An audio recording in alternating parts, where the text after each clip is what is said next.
ഇവനാണോ? Hello Hari bro, വ്യാസനാ, ഓർമ്മയുണ്ടോ? എന്തേ? ആ, താനെവിടാടോ? ഞാൻ നാട്ടില്. ഈ കാര്യം പറ.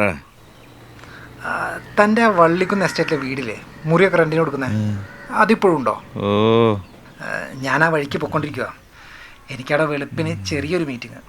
രാത്രി ഒന്ന് മയങ്ങാൻ വേണ്ടി മാത്രം ഹോട്ടൽ എടുക്കേണ്ട ആവശ്യമില്ലല്ലോ. അവിടെ എങ്ങനെ നടക്കുമോ? ഓ, നടക്കാതെ അങ്ങോട്ട് പോയേ. എനക്കൊന്ന് ഉറങ്ങിയാ പോരെ? ആ, അത്രേ ഉള്ളൂ. ജസ്റ്റ് ഒരു പവർ നാപ്പ് എടുക്കാനുള്ള കാപ്പ്. എൻ്റെ ബെസ്റ്റ്. നീ അങ്ങോട്ട് തന്നെ വിട്ടോ. ആണോ? സൂപ്പർ, താങ്ക് യു കേട്ടോ. അവിടെ ഇപ്പം ആരാ ഉള്ളത്? ഞാൻ പണ്ടെങ്ങാണ്ട് വന്നതല്ലേ.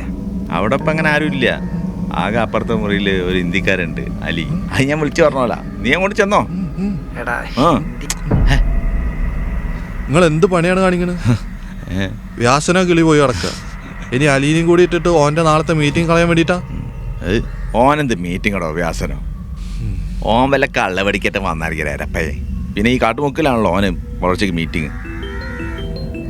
നിക്ക് നിക്ക് നിക്ക്, അതാ ഓൻ വിളിക്കുന്നു. നിക്ക്, ഓനെ കുറെ കാലായി ഞാൻ ഓങ്ങി വയ്ക്കുന്നു. ഒറ്റ ആ, ഹലോ. ആടാ, റേഞ്ച് പോയതാടാ. അതെ, ചെറിയൊരു കാര്യം. ചിലപ്പം ഈ അലി രാത്രി എണീച്ച് നടക്കും. ആസ്റ്റാ, ഉറക്കത്തിൽ എണീച്ച് നടക്കൂലേ? അത് വലിയ സീന് നിങ്ങളോ.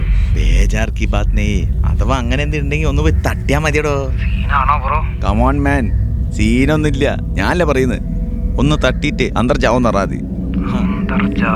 ആ, പിന്നെ ഇനി അഥവാ അലീനെ അവിടെ കണ്ടില്ലെങ്കിലേ താക്കോല് വീടിന്റെ പുറത്തുള്ള ജനാലിൻ്റെ ഉള്ളിൽ കാണും.